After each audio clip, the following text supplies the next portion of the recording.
After reincarnation, he unlocks a skill maxing system, which automatically increases the level of any skill to the maximum. During graduation ceremony, he unfortunately unlocks a normal mage class, and feels depressed, but after seeing the skill maxing system, increasing the skills level to max, the intro concludes and the story continues like this. Also, help us reach 100 likes and let's begin. Two girls admire a guy, one applauds him as the college genius for his mastery of spy programs, while the other admires his good looks and ponders where he'll transition to a prestigious job role. Confidently, the other girl believes he will surely transition to a more prestigious job class, and she plans to reveal her feelings to him once he achieves that milestone. Over 100 years ago, the world was terrorized by invading games. Various monsters emerged, prompting people to awaken different skills. Humans were relegated to constantly switching stations, battling monsters, and leveling up for survival. Failing to keep pace with the monsters resulted in certain death. In such dire times, geniuses garnered attention as their abilities determined humanity's fate. 18-year-old Jiang Li, a talented individual who crossed worlds, has been learning various abilities. With the singular goal of becoming the strongest, Jiang Li excels in every field, confident that his talents will unlock a hidden class job. Jobs are categorized into basic, advanced, and hidden, with increasing difficulty and advancement. However, unlocking overwhelming power is akin to finding a needle in a haystack. The college principal believes in Jiang Li's boundless future, affirming that he is never wrong. But naturally, being a genius always attracts jealousy and dissatisfaction from others. Approaching Jiang Li, a guy confirms his identity as the highly anticipated genius. Yan Xiu, accompanied by his two sidekicks, confronts Jiang Li, asking him if he is the highly anticipated genius. He inquires about which advanced job class Jiang is planning to awaken. Recognizing Yan Xiu from the Golden Domain Academy, Jiang Li recalls him as one of the three geniuses, with a powerful Golden Class practitioner father. Jiang Li casually responds to Yan Xiu's query, admitting uncertainty about his future awakening as he nonchalantly walks past him. Yan Xiu interrupts Jiang Li, cautioning him against arrogance, lest he awaken an undesirable job class, warning of potential loss of respect. Defiantly, Jiang Li commands Yan Xiu to release him. Intimidated by Zhang's gaze, Yan Xiu quickly withdraws his hand from Zhang's shoulder. Walking away with hands in his pockets,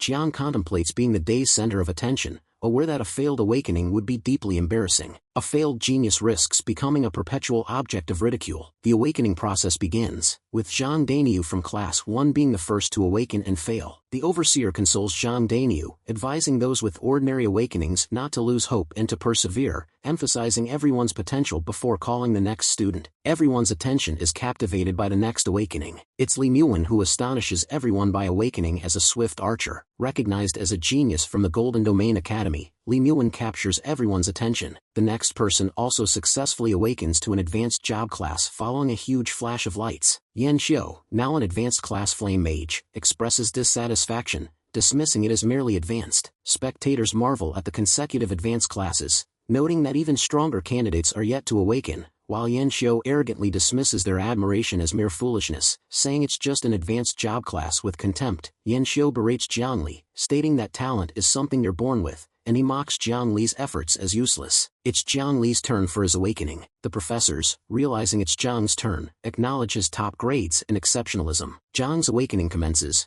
marked by a bizarre uproar of blinding light. The principal is shocked by the prolonged commotion during Zhang's awakening. Speculating on the outcome, he wonders if Jiang will achieve a unique hidden job class. After the process concludes, Jiang is awakened to a basic job class as a mage. Unable to comprehend, one professor questions Zhang's unexpected result, while another is visibly shaken. Yan Xiu mocks Zhang's awakening, claiming his own flame mage status is superior. Surrounding Li Muwen, students praise her as the real deal, doubting Zhang's supposed genius. Speechless, Jiang faces whispers of disappointment and suspicion. Centered amidst attention, Jiang stands as people react with embarrassment and disbelief to his outcome. Jiang Li questions the reality of his situation, pondering if this is all there is to his awakening. His focus shifts to the system's congratulatory message, revealing a special talent with skills automatically maxed out. Surprised by the revelation, he wonders if it's linked to his world-crossing experience. Examining his skills displayed by the system, he notices they aren't initially at maximum levels. Suddenly, Jiang Li witnesses a strange phenomenon as his skills rapidly escalate in levels. He watches all his skills skyrocket in proficiency, wondering what is happening. He recalls what his principal had said about awakening, that after awakening, each profession comes with 3 level 1 skills which can be leveled up, increasing their strength, and that leveling up is extremely difficult. With a cunning smile, he remarks that reaching the maximum level of skills turned out to be surprisingly simple. He feels fate hasn't abandoned him and asserts that the max level perk is even better than a hidden job class. The principal shakes Jiangli by the shoulders, urging him not to be discouraged for not attaining a higher class, reminding him of the endless possibilities as a practitioner, and reassuring him of the teacher's faith in him. Grateful, Jiangli thanks the principal and pledges to continue working hard,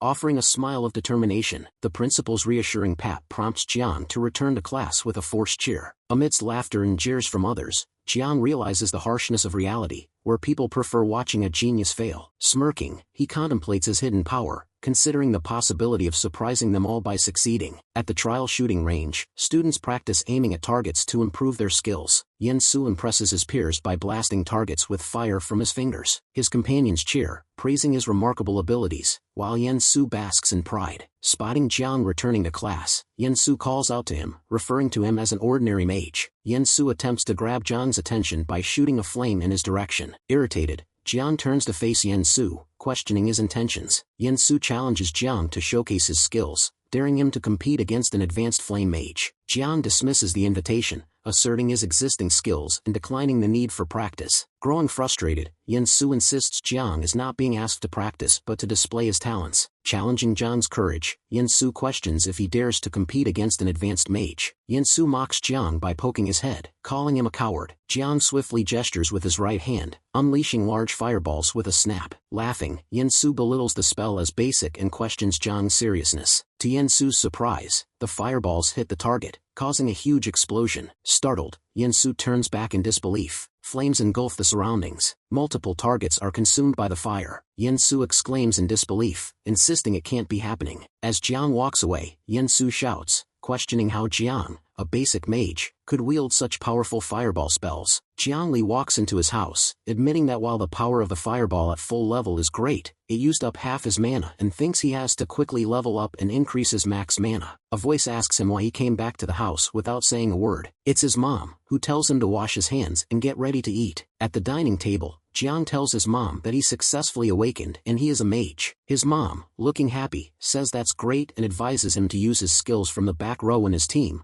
relatively safer than the front row. She gets up, saying she has something for him. She brings a box and tells Jiang that it's from his father and that back then, he was also a powerful professional. Shocked at hearing this, Jiang asks hadn't she told him his father died long before he was born. He asks her where his father went, being such a powerful professional, and why he has ignored them for so many years. His mom says she doesn't know either and that his dad had only said he was going to the edge of the world, as there are important matters to attend to, and he had left in a hurry. She tells Jiang not to blame his father and that he promised to make him a mage, which was the reason she had always emphasized his studies and mage skills. She acknowledges that now he has grown up and become a mage, with tears in her eyes. Turning away from Jiang and wiping her tears, she tells him that she is tired and suggests he go back to his room and rest first after checking the box. Jiang stares at the box and opens it. A bright light fills the room upon being opened, and John's expression turns to astonishment as he sees what is in the box. The item inside the box is a professional change scroll, enabling one to transition their profession to a powerful arcanist, contingent upon reaching gold level or above in mage class profession strength. Professions are divided into various ranks, allowing individuals to advance to the next rank upon meeting specific conditions.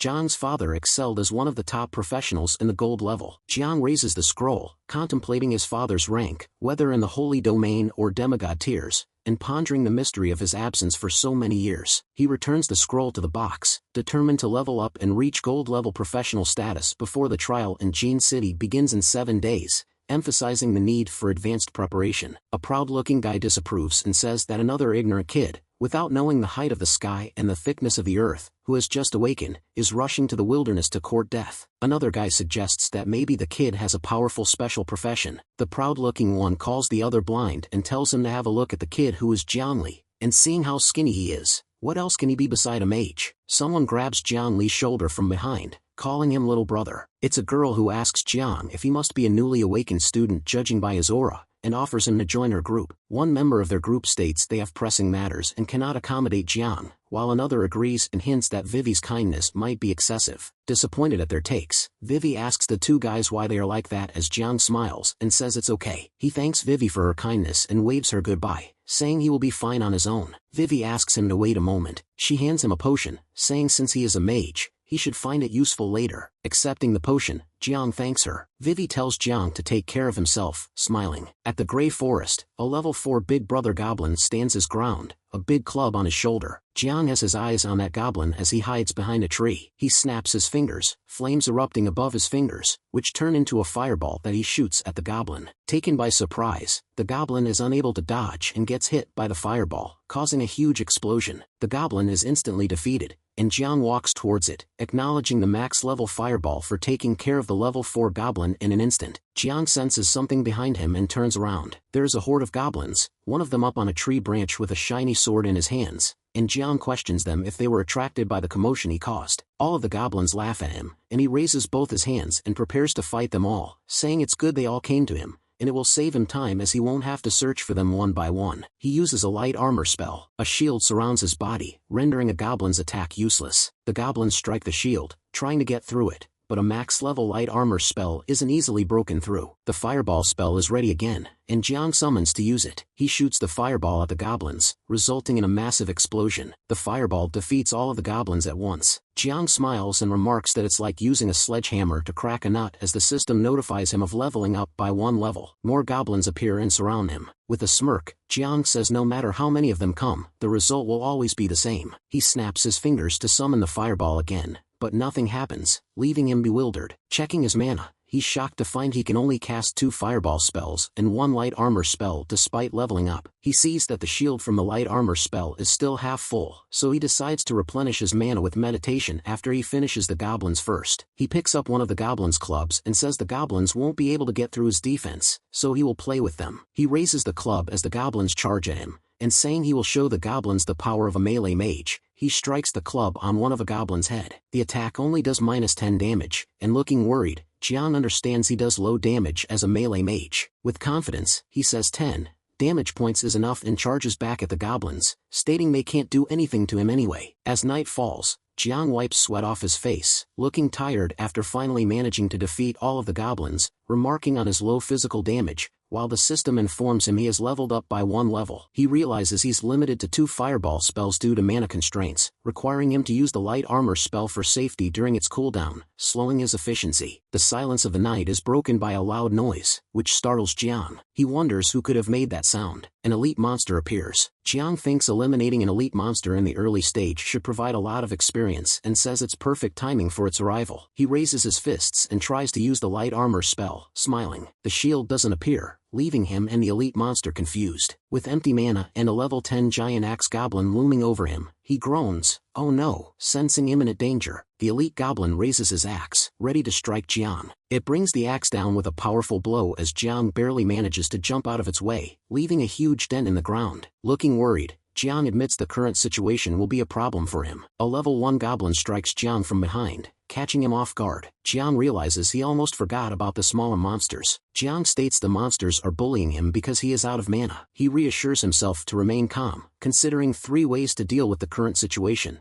The first being to find an opportunity for him to use meditation to restore his mana. The small goblin throws a stone at Jiang, who steps aside to avoid it, realizing he has no chance to focus on his meditation in his current situation. He takes out the potion given to him by that girl before, thinking the second option is to drink it as it will restore less than 1/3 of his mana, which will be enough to use the light armor. The third option is to retreat and recover before coming back to fight again. However, running away isn't his style, knowing natural mana recovery would take 24 hours. By which time someone might defeat the elite monster. Jiang decides to drink the potion. He opens the cork of the potion and drinks it. The giant goblin raises its axe, ready to strike Jiang. Jiang activates the light armor just in time, creating a shield that deflects the axe. Wondering how much mana he can restore with max-level meditation before the shield breaks, Jiang prepares to gamble. Ready to meditate, Jiang braces for the risk. Seated on the ground, Jiang begins to meditate, protected by the light armor. Despite repeated strikes from the elite goblin, the shield remains unbroken as Jiang continues meditating safely within. The goblin's axe shatters the shield with another strike. Opening his mana-glowing eyes, Jiang declares it's enough. He questions if the goblin is growing tired as he snaps his fingers. A giant fireball materializes, striking the goblin. The resulting explosion sends all the goblins flying with tremendous force. The system message confirms Jiang's successful attack on a weak point, dealing a critical hit. While Jiang kneels on the ground, exhausted, wiping sweat from his face, Jiang acknowledges the close call and praises the power of max-level meditation. Excitedly, his level increases by 4, exhilarated by the significant boost from defeating the elite monster. Checking for loot after the battle, Jiang discovers 2 pieces of black iron equipment, a pair of swift gloves and exquisite leather boots. Reflecting on his combat strength, Jiang realizes the need to either defeat monsters swiftly or face the risk of being killed in one blow. Despite finding the beginner's equipment ugly and seemingly insignificant, Jiang decides to keep them for future sale. Assessing his current mana capacity, Jiang acknowledges the risk involved in gathering monsters for efficient combat compared to grinding them individually. He wishes he had other low-cost wide-range attack spells. He notices a spellbook and gets excited upon seeing it. Holding the spellbook with twinkling eyes, Jiang learns that even novice classes can utilize its contents. He opens the spellbook, bolts of lightning crackling from its pages, intriguing Jiang. Recognizing the spell as Arc Lightning, Jiang realizes it's an area of effect skill. With a content smile, Jiang notes its scalability and control effect, eagerly anticipating trying it out. Unaware goblins mind their own business nearby. Suddenly, flashes of lightning zap the goblins, leaving them confused. The goblins look around in bewilderment. Casting the spell, Jiang marvels that one shot isn't enough. He unleashes another wave of lightning. The goblins are electrocuted once more. As the defeated goblins fall, Jiang acknowledges that the damage isn't as high as a fireball, but the mana cost of 4 arc lightnings equals 1 fireball, with faster casting and cooldown times, and no need to gather monsters in one place. Realizing it's the exact spell he needed, Jiang now has a means to deal with small monsters effectively. Excitedly, he selects the area boss of the Grey Forest as his next target, reasoning that if one elite monster can yield significant experience and rewards, the area boss must offer even greater rewards. Prior to heading to the boss area, he decides to replenish his mana first.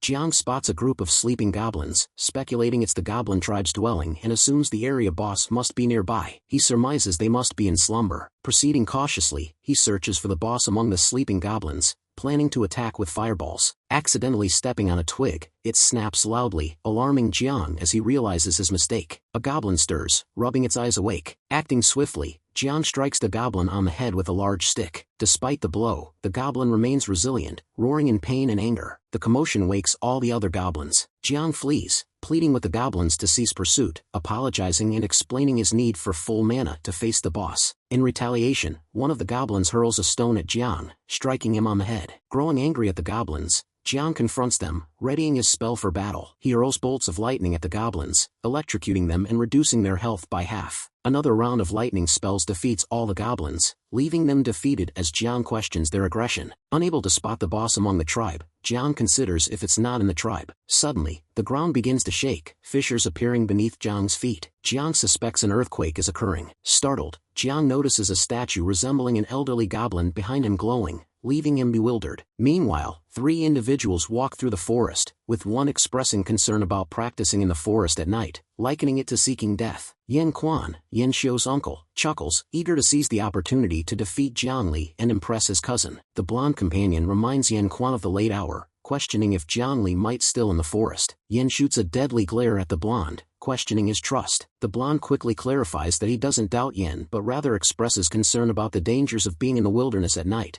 especially in encountering elite monsters or bosses they can't handle. The ground suddenly begins to shake. Recognizing the tremors as a response to someone triggering the area boss, Yan Quan expresses surprise. He informs the others that the area boss, the Goblin Shaman, has been activated and suggests they let whoever triggered it handle the fight initially, planning to join in later. Jiang Li identifies the area boss of the Greywood Forest, noting its momentum is not as formidable as previous elite monsters. Jiang Li finds himself face-to-face with the area boss, a level 20 Goblin Shaman. Holding a staff in one hand, the Goblin Shaman conjures crystal-like objects in the other. Activating his fireball spell, Jiang Li questions if the boss is also a mage. Criticizing the boss's slow casting speed, Jiang Li hurls a fireball at it. The fireball explodes on the boss, yielding a successful hit on a weak point, confirmed by the system as a critical strike. In retaliation, the boss launches ice crystals at Jiang Li, who nervously anticipates the complexity of the battle. Struck by the ice crystals, Jiang Li is shocked by the high damage inflicted upon him. Utilizing its cloak, the boss shields itself from Jiang Li's fireball attack. It looks around, unable to spot Jiang Li. While the boss wasn't paying attention to Jiang,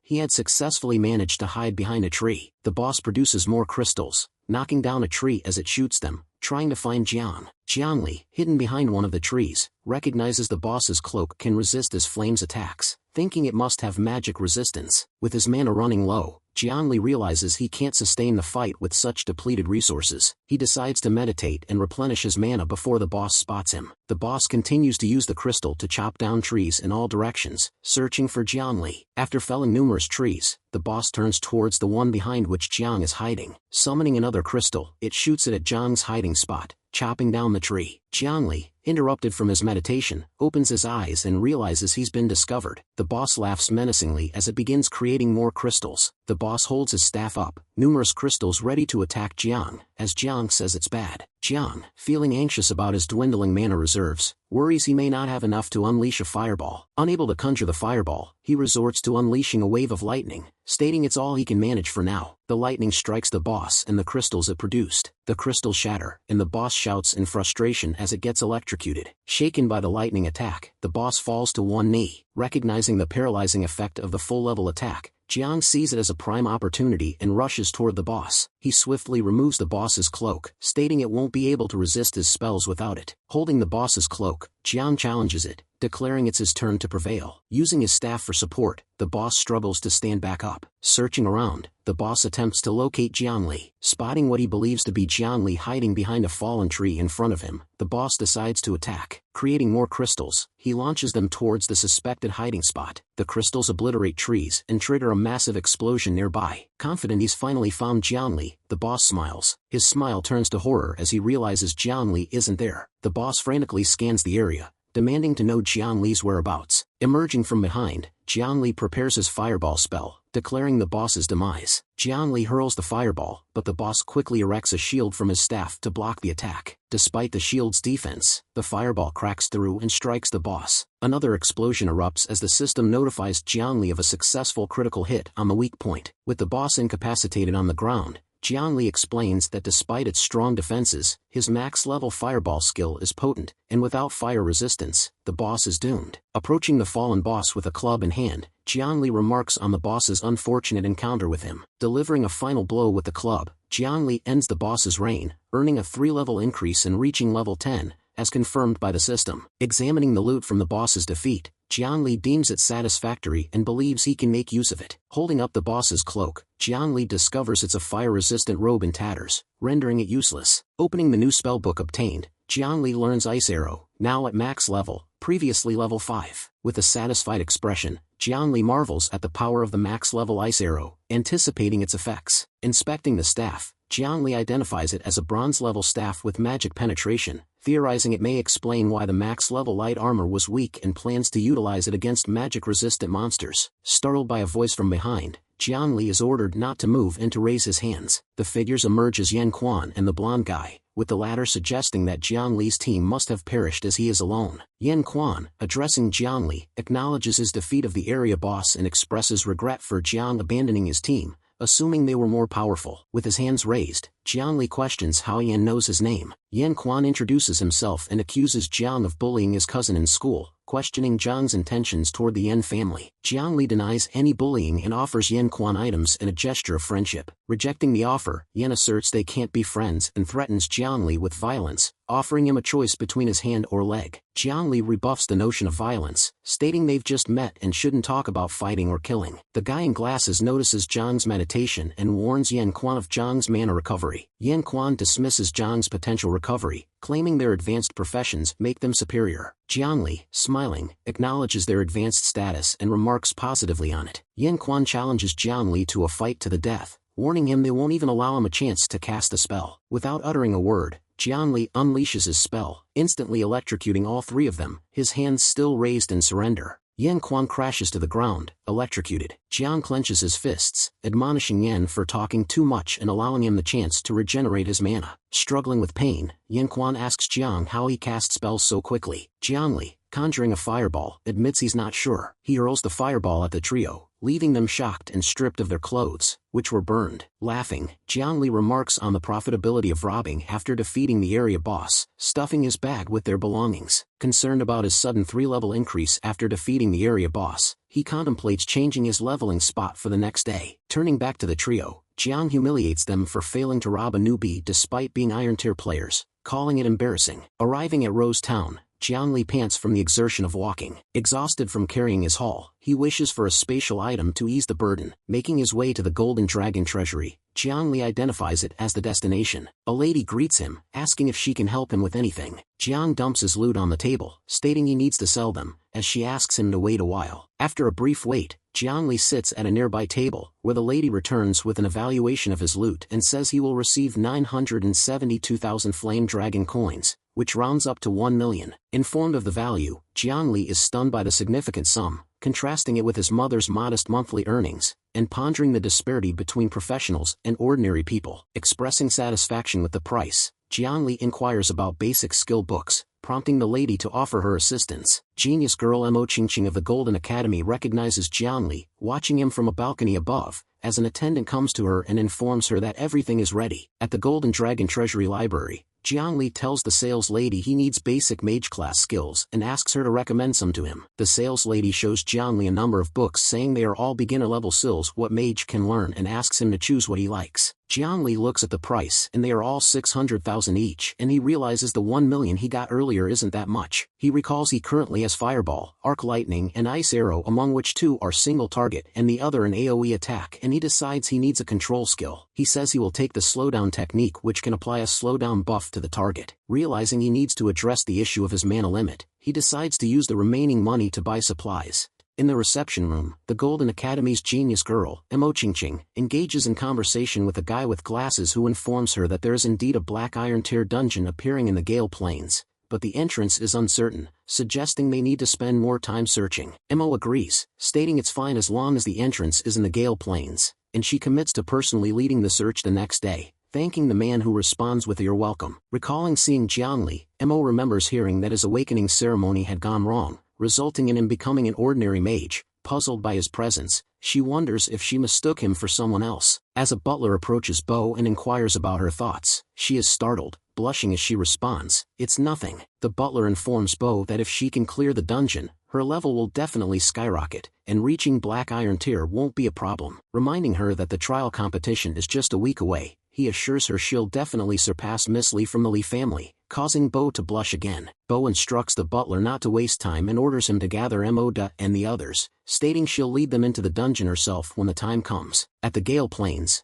Jiang is hunting wolf-like monsters to level up. He electrocutes the wolves using his staff, having their health, thinking that the damage of his skills has increased with his level increase. Thinking about facing goblins again, he believes he can now one-shot them, even with arc lightning. Surprised by a wolf approaching from behind, Jiang quickly creates a shield despite being caught off guard. Muttering that the onslaught is endless, more wolves advance towards him. Swiftly moving forward, Jiang casts the arc lightning spell. Wolves dodge his lightning attack, advancing towards him. Jiang is surprised to see the wolves dodge his arc lightning attack. He casts another spell, causing the wolves to freeze in their tracks. Questioning if it's the max level slowdown technique, he remarks on its fast casting speed and trajectory, noting it can't be dodged and is typically used on a single target, deeming using it 3 times in a row extravagant. Raising his staff, he declares the need to dispatch other wolves before more arrive. Moments later, Jiangli drinks a mana replenishment potion. Pleased he stocked up at the Golden Dragon Treasury, he notes today's monster grinding efficiency has increased, with the system showing his current level as 11. Peeking out from hiding, he ponders whether to confront the elite monster, a level 20 bloodline wolf. Peeking from behind a large rock, Jiang evaluates the bloodline wolf and her offspring, readying himself to launch a surprise attack. A burst of lightning crackles through the air, striking the wolves with a sudden jolt. Jiang propels himself towards the mother wolf, staff in one hand and the fireball spell ready in the other. Following the enormous explosion, the system notifies Jiang of a successful strike on a vulnerable point, resulting in a critical hit. With all the other wolves slain, only the largest remains standing, prompting Jiang to declare a one-on-one duel. The wolf opens its enormous, terrifying mouth and howls, poised to lunge at Jiang. Jiang raises his fist, commanding the wolf to behave, as he casts the slowdown technique upon it. The wolf, its teeth and sharp claws inches away from Jiang, gets halted mid-charge. Jiang concedes his uncertainty about the Gale Wolf's weak spot but asserts one certainty: the wolf is hairy, vulnerable, and ablaze. Casting another fireball spell, Jiang watches as the wolf whimpers, anticipating the impending burn. In a thunderous explosion akin to before, the fireball collides with the wolf, and Jiang is swiftly notified by the system of a critical hit on a vulnerable spot. With the wolf finally defeated, the system displays that Jiang has leveled up by 2 levels, reaching level 13. The system also details the loot Jiang obtained, including a black iron dagger and a black iron ring, to which Jiang agrees, acknowledging their modest black iron grade quality but appreciating their compact size. Excitedly, he wonders how much he'll be able to sell them for. The ground suddenly starts trembling, catching Jiang by surprise as he wonders what could be causing it. His attention is seized by something in the distance, sparking a bit of curiosity. He realizes a horde of wolves is charging towards him, leaving him stunned. After facing an elite monster, he retrieves a mana potion, suggesting that there's no need for further aggression from the wolves. The wolves draw near as Jiang braces himself for an impending mauling. Yet, to his surprise, none of the wolves pay him any heed and rush past him. Astonished by his luck, Jiang concludes that the wolves weren't after him. He deduces that someone may have triggered the area boss, considering wolves are pack animals, and only the Wolf King can summon such a large pack. Determined not to let anyone defeat the Wolf King, he sprints after the other wolves, declaring the boss as his to tackle. At the entrance of a large cave, a trio comprising 2 men and a woman find themselves surrounded by a larger group, one member aiming an arrow at them. The leader of the trio, with short hair, confronts the larger group, questioning their heroism for exploiting the situation. An arrow suddenly strikes one of the trio, prompting a cry of pain. The injured member falls, and the archer asserts that they aren't heroes, admonishing the remaining 2 for their unpreparedness in facing the boss. He lays claim to their equipment, as well as the Bloodstripe King. The leader of the besieged group agrees to surrender both their equipment and the Bloodstripe Wolf King, pleading to be allowed to leave. With a sinister chuckle, the bow-wielding assailant reneges on the agreement, demanding the leader hand over the girl standing behind him. Sporting a malicious grin and licking his lips, he asserts his intent to indulge himself before releasing them. The leader, turning to the woman identified as Vivi, urges her not to blame him and emphasizes his desire to survive. As he reaches for her, Vivi vehemently protests, warning him to stay away. In a sudden turn of events, a burst of lightning emerges, electrocuting all the assailants. The leader of the assailants, visibly shaken, demands to know who dares to attack his group and sabotage their fortunes. Drawing his sword, he commands the attacker to reveal themselves. Emerging before them, his countenance ablaze with fury, Jiang questions their audacity to commit robbery even before nightfall, fireball poised and ready in his hand. Suddenly, one of the assailants sneaks up behind Jiang, sword poised to strike. Jiang swiftly turns, admonishing the assailant for the interruption and blasts him with a fireball. Terrified, the leader of the trio pleads for mercy and attempts to flee. Recognizing Jiang, Vivi's eyes fill with tears as she asks if he's the one from earlier. The leader of the robbers rallies his remaining allies, acknowledging Jiang's strength and defeating his comrades with a single strike and warning against underestimating him. Baring his teeth, he dismisses Jiang's strength, asserting that ultimately, he is just a mage. Commanding his cohorts to attack together and prevent Jiang from casting spells, he prepares for a coordinated assault. Summoning another fireball, Jiang expresses pity at their reckless eagerness to rush in. With another blast, he questions their apparent eagerness to meet their demise. The robber leader watches in concern as his comrades are scattered in all directions. Enraged, he refuses to accept the devastating impact of a mere mage's abilities. Dropping his weapons and falling to his knees, he begs for forgiveness, claiming it's all a misunderstanding. With a remorseful tone and pleading eyes, he implores Jiang to take Vivi and leave, revealing the location of the Bloodrune Wolf King inside the cave. Jiang commands him to halt, using his staff as a makeshift bow and conjuring a crystal arrow, warning the robber that since he initiated the attack, he should be prepared to face retaliation. Jiang releases the crystal arrow, piercing through the robber's body as he coughs up blood. He warns of the repercussions from Blood Wolf mercenaries for Jiang's actions,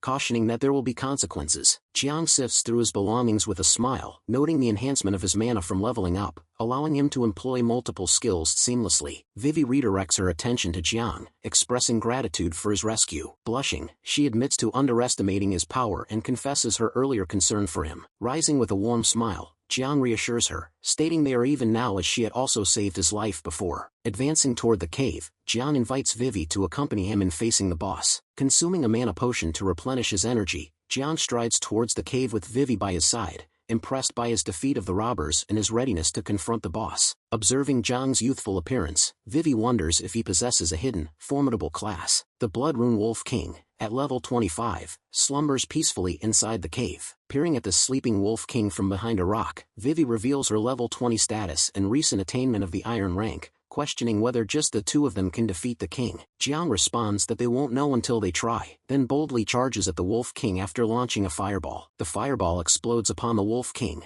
creating the usual burst. Noticing the absence of a critical hit notification from the system, Jiang ponders if the Wolf King is impervious to fire. Awakening, the Wolf King's visage turns terrifying as he roars angrily, declaring the intruder's demise. Startled by the Wolf King speaking their tongue, Jiang questions the boss's advanced intelligence. The Wolf King charges at Jiang, who deftly dodges aside, realizing the absence of magic resistance. Confident, Jiang casts the slowdown spell. The Wolf King leaps towards Jiang, jaws wide open, ready to bite. Jiang activates the shield spell just in time to protect himself. Jiang marvels as the king nearly shatters his shield, impressed by its remarkable agility despite the slowdown spell. Determined, Jiang summons the crystal arrow, ready to take action. Simultaneously, Vivi enhances Jiang's offensive power with her spell. Releasing the arrow, it's effortlessly dodged by the Wolf King, leaving Vivi shocked. With a smirk, Jiang anticipated the dodge and commands the arrow to launch a second attack. Striking the Wolf King this time, the arrow halves his health, resulting in a critical strike, as informed by the system. Jiang credits learning the technique from bosses like the Wolf King,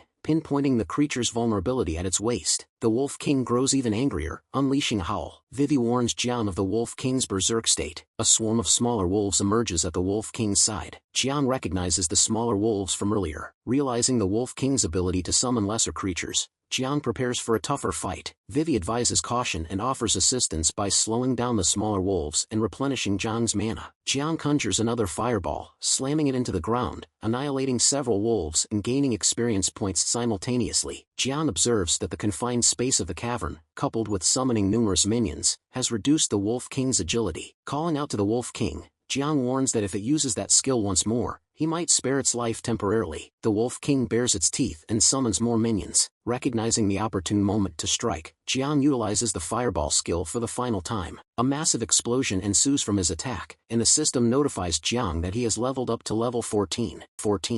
The Wolf King's minions lay dead as Jiang receives a burst of experience points. Vivi, looking tired, yawns as she too gets a few experience points, fewer than Jiang's. The system notifies Jiang that he has leveled up by 1 level and reached level 15. Jiang empties another flask of mana potion for another round, draws a crystal arrow, and states that if he knew the wolf boss had such abilities, he wouldn't have wasted his time on lesser monsters. The Wolf King cowers as his minions vanish just like that, prompting Bai to point the crystal arrow at it and ask if that's all it's got. Jiang sighs, saying there's nothing they can do about it, and releasing the arrow, he says then he'll just have to reluctantly accept the Wolf King's last bit of value. The Wolf King whimpers devil, devil as the arrow comes at it. The arrow inches away from stringing it. The Wolf King whines, saying Jiang is nothing but a devil. Vivi turns her head back, looking puzzled at the commotion as the system reveals she has leveled up, reaching level 21. Jiang looks satisfied at leveling up by 3 levels at the cave itself, happy with the abundance of good loot, declaring it a victory, while behind him Vivi looks bewildered, realizing even the search function leveled up. Vivi gives a smile as she realizes Jiang is actually using the boss's summoning skill for experience and questions who's the real boss there. Jiang calls Vivi over, making her question if he meant her. Jiang holds out the wand obtained by defeating the Wolf King and hands it to her, stating it's her share, while Vivi, putting her hand over her mouth in dismay, insists she didn't do anything to deserve the loot. Jiang acknowledges Vivi's support in restoring his mana and enhancing his magic damage, affirming her importance as an excellent support, as she takes the wand from his hand. Looking pleased getting the wand, Vivi says she will do her support duty while thinking to herself that she is quite important to him. Jiang checks the system for 2 skills he received from the book dropped by the boss to check their effects, and the spells are called Lightness Spell and Swamp Spell. Looking at the info of the spells, Jiang finds out that the lightness spell can increase one's movement speed and realizes that might have been why the Wolf King was able to move even after his slowdown spell on him. The info tells him that the swamp spell can ensnare multiple enemies at once, and he decides he will try that spell when he gets the chance. Vivi spots something and calls Jiang to come over to have a look. It's a marvelous small flower called the Ghost Orchid. Bowing to examine the flower closely, Vivi enthuses that while it may be invaluable to professionals, for ordinary folks, it's a potent medical herb capable of curing various diseases, suggesting they could profit greatly by selling it. Vivi plucks 2 flowers and hands one to Jiang and keeps one for herself. Holding the flower, Jiang reveals his mother's struggles with chronic diseases after years of hard work. He expresses hope that the flower might alleviate some of her pain. Vivi notices something and, pointing at it, tells Jiang to look quickly and says the rock is glowing. Turning to see where Vivi is pointing, Jiang notices something stuck inside it and tells Vivi to step back a bit as he produces a fireball in his hand. He shoots the fireball at the wall, blowing it up in a burst of fire. The hidden object behind the wall becomes clear, surprising Jiang as he states that it's a dungeon secret realm, and they both stare at the huge dark cave revealed. The system informs that the discovered dungeon is a level 25 black iron level dungeon secret realm whose difficulty is hard and recommends the level for professionals to be level 23 and below and recommends 2 to 6 people in a group. Vivi shows her concern, suggesting they should head back and prepare first now that they know the entrance's location.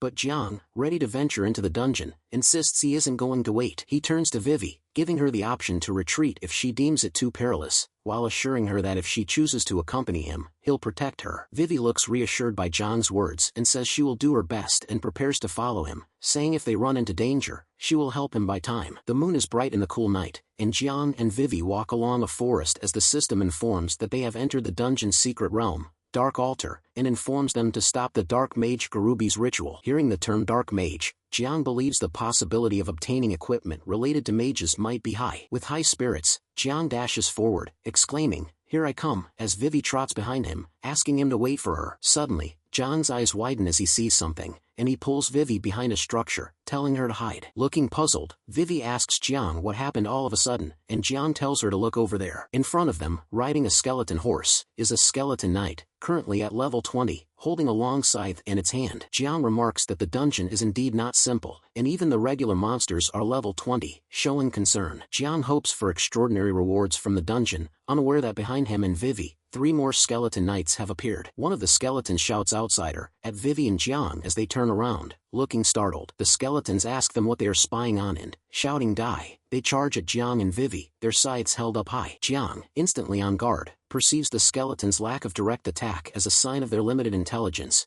preparing a spell in response. Opting for a new tactic, he activates the swamp spell, pressing his hand on the ground and summoning a glowing disc of strange symbols. Suddenly, the solid ground transforms into a swamp covered with water. The sudden emergence of water startles the skeleton knight's horses, causing them to lose their footing and their riders to be thrown off. Sensing an opportunity, he conjures a fireball in his hand. He launches the fireball at the skeleton knights, burning them all simultaneously. Jiang and Vivi stare at the large swamp and the remains of the skeleton knights sinking into it, marveling at the upgraded swamp spell's extensive range. Jiang gazes down at the skeleton arms emerging from the swamp, realizing he won't have to face enemies one by one anymore, but rather multiple at once. So, the air fills with a loud scream, startling Jiang and Vivi. Vivi questions the source of the scream and speculates whether someone might be fighting the boss. Jiang concludes that other intruders may have disturbed the Dark Mage and instructs Vivi to wait while he investigates. Amidst the encirclement of skeleton knights, the male member of the group, donning armor, urgently implores one of the females to employ the teleportation scroll without delay. The female expresses disapproval, insisting they cannot leave yet as they haven't defeated a single monster, while the grim-looking male reassures her that her safety is paramount. A skeleton knight charges at them with his sword raised, prompting the male to raise his shield in defense, exclaiming "Oh no!" As the skeleton knight closes in on them, the male with the shield up sweats in fear. Just before the skeleton knight strikes, Jiang steps in between, creating a shield to block the attack. The girl recognizes Jiang Li and reacts with shock. Recognizing Jiang Li, the guy recalls Jiang and his mistress being in the same class, questioning if Jiang had awakened just a few days ago. Calling out to Jiang, he warns him that the monsters there surpasses beginner abilities and insists he leave, stating they don't have time to worry about high 19. Producing the fireball in his hand, Jiang smirks and thanks the guy for his concert, shouting that they don't need to trouble themselves for him. Jiang hurls the fireball toward the skeleton knights. The approaching skeleton knights are blown away and burnt, providing Jiang with many experience points. Jiang snaps his fingers, saying done, as the system informs him he leveled up to 17. The guy looks bewildered as he witnesses Jiang defeat the skeletons with just one move. The girl acknowledges the impressive feat Jiang achieved. The guy, forcing a smile, suggests that even they could do what Jiang did and tells him to leave, claiming he is in their way. The girl approaches Jiang and asks if he really is who she thinks he is, stating she wasn't wrong about him earlier. Jiang turns to her and asks if she knows him. Giving a smile, Jiang recalls her identity as Qingqing, acknowledging her as the genius girl on par with Li Woman. He asks her if she is there to level up too and advises her to be cautious in the challenging dungeon. The guy clenches his teeth, curls his fingers into a fist, and roars at Jiang not to get too cocky, stating they had already weakened those monsters before he killed them,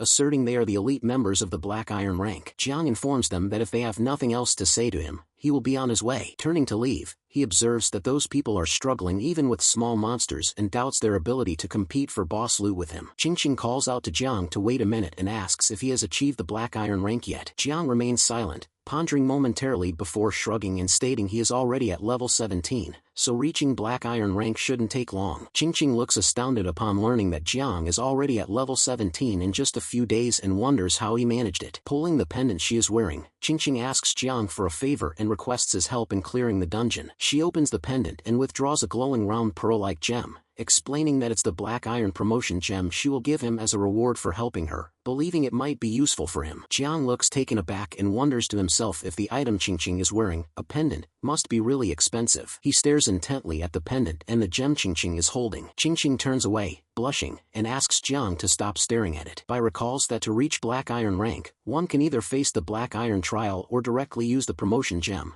noting that promotion gems are rare and costly, so they are not worth using. He thinks he will probably reach level 20 before the dungeon ends, and if he doesn't get promoted to Black Iron rank, the extra experience will go to waste. After a moment of consideration, Jiang agrees to help Qingqing, but he insists that she ask her other two companions to leave, as he doesn't want to share the experience with them, prompting the guy to angrily question Jiang's request and caution him against arrogance. The other woman tells Qingqing that they won't let Jiang follow her, silently worrying that she and the other guy might lose their bodyguard jobs if that happens. Qingqing turns to the woman and the guy and bluntly tells them that it's boring being with them, ordering them to leave. The guy gives a disapproving look and insists, asking Qingqing to allow them to at least test Jiang's strength first. Both the guy and the woman point at Jiang, demanding him to show them what he's got, claiming they want to see what he can do. With a smile on his face, Jiang, sensing their challenge, produces a fireball and tells them to get ready, declaring that he won't hold back. Jiang stands with his hand raised above him, an enormous fireball resting on it, as he smirks and says that his fireball might be slightly oversized, suggesting the guy bears with it for a brief moment. The guy, bewildered by Jiang's skill despite being a mere beginner-level mage, is left speechless as the fireball advances towards him. He jolts at Jiang's ability to produce such a fireball as it gets very close to him. Inches away from being burnt to a crisp by the fire, the guy resigns, thinking this is the end. Jiang vanquishes the fireball before it can harm the guy, suggesting they call it quits there. Jiang makes a fist, stating that if the other guy still wants to continue, he won't stop him. Both the guy and the lady sweat, the guy forcing a smile as he praises Jiang's abilities, secretly relieved that Jiang has decided to call off the fireball, sparing them from peril. Both of them bow before Qingqing,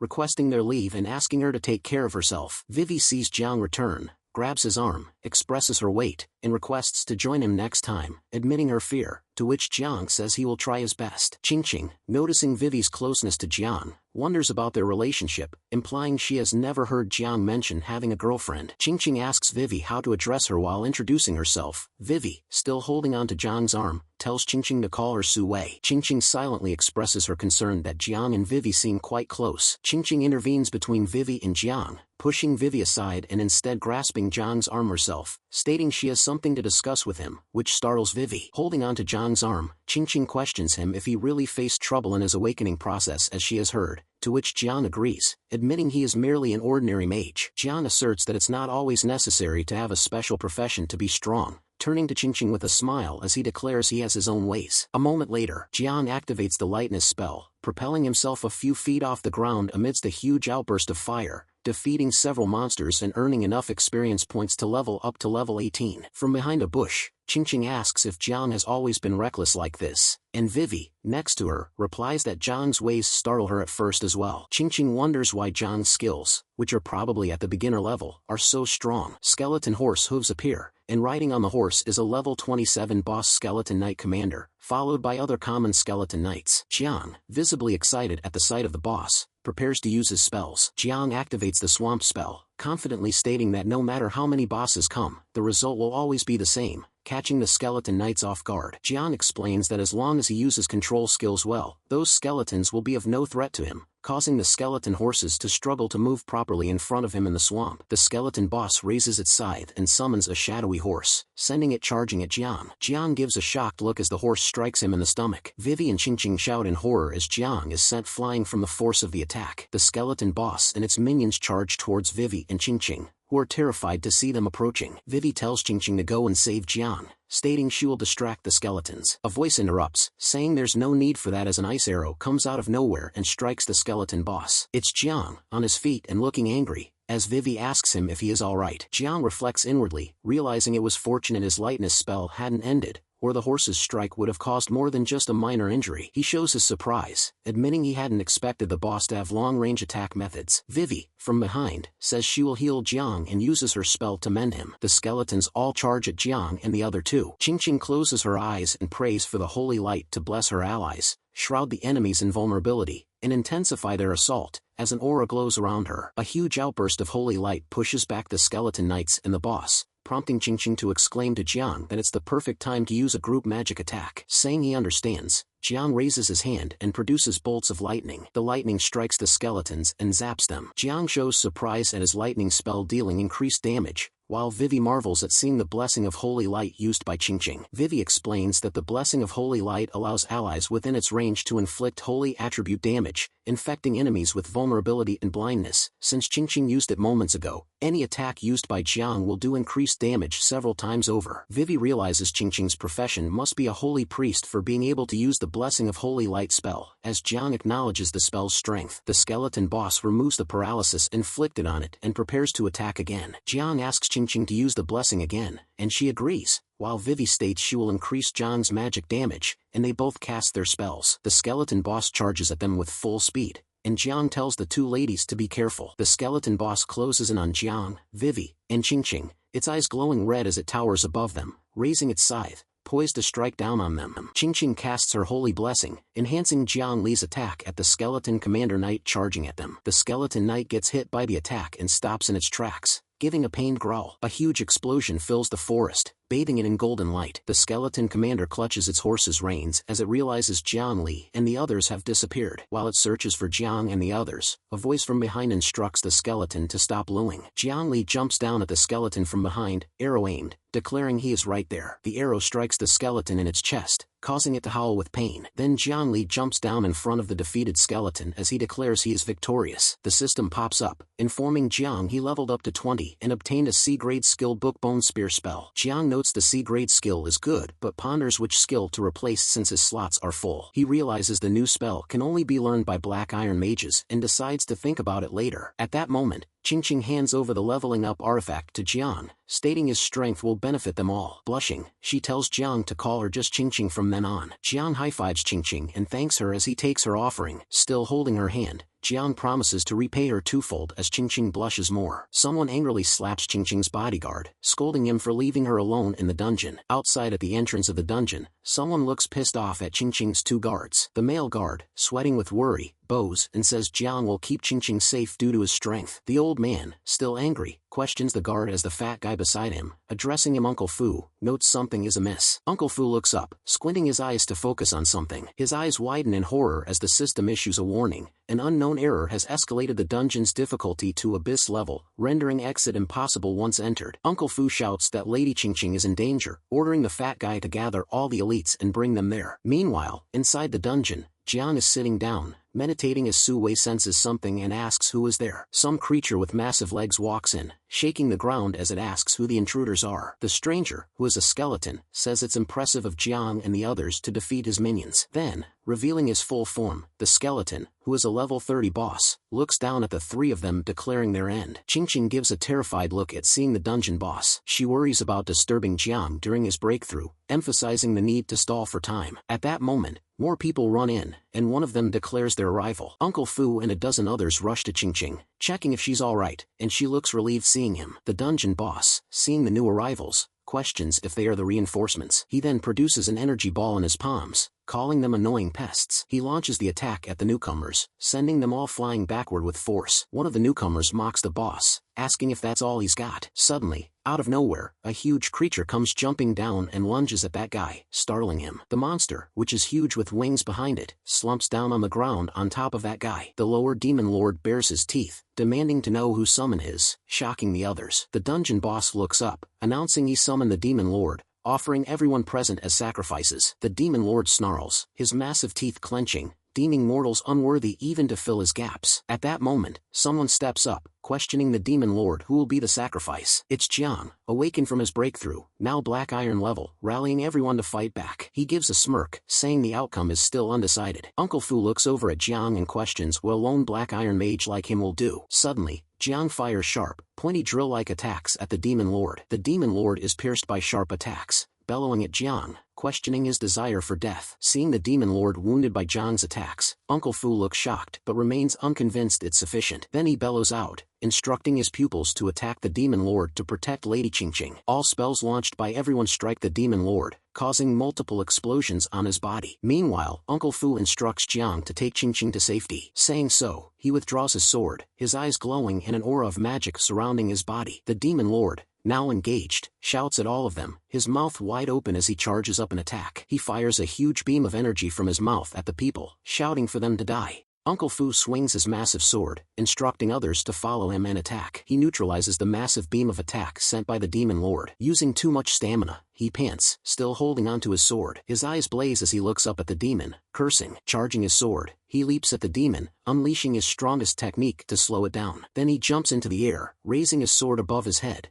and comes down at the demon. However, the demon boss uses his 2 fingers to grab onto the sword, a smile on his face. He then grabs Fu around his waist, causing him pain. Still holding Fu, the demon mocks him and asks if that's all he's got. He flings Fu with powerful force. Fu slams into the ground, groaning in pain. Seeing this, Qingqing tries to rush towards her uncle, but Jiang stops her. The demon looms over Uncle Fu as the one with glasses shouts at Fu to run. Then he raises his huge feet poised to crush Fu, saying Fu overestimated himself. Suddenly a huge crystal-like ice, with a sharp edge, flies out of nowhere. It strikes the demon's wing, creating a hole in it. Taking the opportunity, Uncle Fu swings his sword at the demon's leg. As Uncle Fu flees, the demon loses balance and falls down. The demon's eyes blaze as he asks who dares to attack him. Jiang, with another crystal arrow aimed at the demon, declares he will handle him. He then tells anyone with wounds to get them treated. Seeing Jiang and Qingqing still there, Uncle Fu questions why Jiang didn't escort her to safety, offering to take over the battle. But Jiang says there's no need and claims he discovered how to inflict damage on the demon. Uncle Fu expresses surprise at seeing Jiang cast 2 spells at once despite being a black iron mage. Moreover, he gets more surprised as he realizes Jiang is merging 2 powers to unleash a powerful new attack. On the other side, the demon lord is angry, calling the others filthy creatures. Then he suddenly runs at Jiang at full speed, claiming his actions unforgivable. Jiang swiftly jumps back into the air, dodging the demon's attack. In the air, Jiang fires a beam of attack aiming at the demon's wings. Grinning, Jiang asks the demon lord if his wings are his Achilles heel. Jiang claims that by destroying the demon's wings, his magic source, the demon will lose his ability to use magic. He lands down, explaining his academy's focus on countering abyssal demons, humanity's greatest threat. But the dungeon boss dismisses the wounds as inconsequential, citing their formidable recovery abilities. Continuing, he declares he can't wait and needs to regain his powers,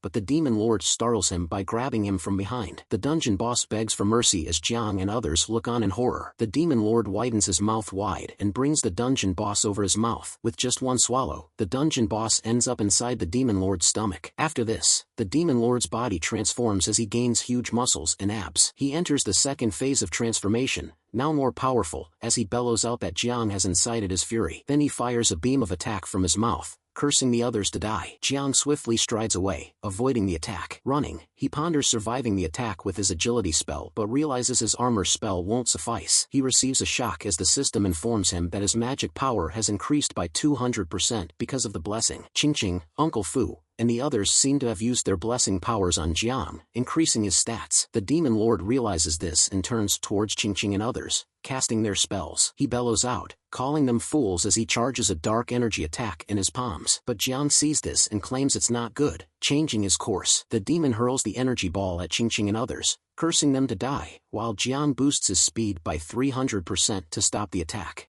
Jiang positions himself between Qingqing and the approaching dark energy ball. He activates the light armor technique just as the energy ball nears. A massive explosion occurs, enveloping the surroundings in red smoke. The demon lord's eyes show concern as he sees the ground covered in slimy liquid. Lifting a leg, he examines the substance on the ground. A huge shield emerges as the smoke clears. Jiang instructs everyone not to move while the paralyzed boss questions the situation. Inside the shield, Jiang smirks, promising the boss something interesting. He combines the arcane art and swamp technique, producing bolts of lightning that electrocute the demon. Hit by the lightning, the demon finds himself unable to move. Jiang charges towards the immobilized demon as Qingqing and others enhance his skill power. Meanwhile, the demon lord questions Jiang's audacity as he creates another dark magic ball. He fires a beam of dark matter at Jiang, calling him foolish. Jiang responds by holding out his staff like a spear. The staff pierces through the beam of energy fired by the demon lord. Seeing this, the demon lord expresses annoyance, accusing Jiang of using petty tricks. Dozens of sharp bones bones come flying towards the Demon Lord, piercing his arm as he shields his face. Jiang notices the Demon Lord trying to shield his head and asks why it's so important. Annoyed, the Demon Lord questions why it matters to Jiang, with sharp bones embedded in his arm. The bones explode at the demon's face due to Jiang's combination of bone spear and fireball techniques. Without delay, Jiang fires more sharp crystals at the boss, declaring it's now. The demon cries out in pain from the new attack. Meanwhile, watching from the sides, Su Wei wonders if the battle is over. Despite the onslaught, the Demon Lord's eyes blaze with anger as he laughs. A long, sharp spear-like arrow pierces his hand, and the demon mocks Jiang. He taunts Jiang for missing the chance to defeat him. Surveying his injured arm not recovering, the demon bellows what Jiang did. Jiang chuckles, admitting to using a simple slowing spell. The sweating Demon Lord attempts to sound tough, claiming such tricks won't affect him. Jiang reveals it wasn't just one arrow. At that moment many arrows come flying toward the demon from behind. The demon screams as the arrows pierce his body. Finally, he collapses as Jiang strides away, victorious and leveling up to 25. The others celebrate the Demon Lord's defeat, rejoicing as they all level up too. Seeing Jiang's strength, Uncle Fu believes he will grow immensely powerful in the future and decides to maintain a good relationship with him. Meanwhile, Jiang wonders how he can cast 2 spells at once, knowing it's not typical for someone at the Black Iron level. Qingqing's bodyguard asserts that if she weren't injured, she could have dealt with the Demon Lord too. Qingqing advises Jiang not to heed her bodyguard's remarks, while Su Wei acknowledges their debt to Jiang for saving them. Jiang inquires about their future plans. Su Wei aims to train in lower-level areas to enhance her strength before rejoining Jiang later. Blushing, Qingqing expresses her desire to accompany Jiang next time as well. Uncle Fu informs Jiang that Qingqing is inviting him to her mansion for a while, requesting his presence. Jiang nervously accepts the invitation. Uncle Fu points to the spoils, stating they all belong to Jiang for defeating the demon. Jiang equips a demon cloak and a new staff, boosting his stats and alleviating worries about ambushes. He picks up an abyss stone and an abyss pass, remarking he hasn't seen them before. Uncle Fu examines the gemstone, explaining its ability to directly upgrade equipment to gold ranks through a skilled blacksmith. He elaborates on Blue Star's diverse professionals, including chefs, chemists, and blacksmiths, each with distinct roles. Uncle Fu recommends Jiang visit Lin, who knows the best blacksmith in the Golden City, receiving thanks from Jiang. Jiang expresses his intention to visit the Golden Dragon Treasure Pavilion, bidding farewell to the others before departing. Inside Rose Town's Golden Dragon Pavilion, the receptionist tells Jiang to wait for a while. Looking around, he wonders how much decorations in the VIP room cost. Then, the manager comes in and Jiang tells him he is here to sell some equipment this time. Immediately, the manager starts the settlement. The value of all the Black Iron level equipment amounts to 25 million. As for the skill book Shadow Stealth and silver equipment Gale Bao, even the manager cannot estimate the price, but you can trade them from something else. Even the girl is shocked, seeing a deal so big for the very first time. Jiang thanks the manager and wants to trade those 2 items for a skill book for a mage. Both of them happily agree, and the manager tells him to wait. However, the manager still doesn't know his name. Just call me Jiang. Sipping coffee, the manager reveals that no one has ever reached Jiang's level just after 2 days of awakening in Jin City. Shocked, Jiang asks how do you know? Laughing, the manager says that the intelligence of the Golden Dragon Pavilion is very accurate if you have the money. Hearing this, Jiang asks the manager for a bronze-level promotion orb and if he knows a blacksmith. He happens to know a master. Then, the girl hands over a list to Jiang, which contains a list of items to barter. And since he sold lots of items this time, they give him a purple Golden Dragon card with flat 10% on anything, starting with the bronze-level promotion orb with flat 10% off. Suddenly, the manager slams the table. I will charge you only 16 million for the orb. Consider it making a friend. Seeing the manager giving him a discount of 4 million,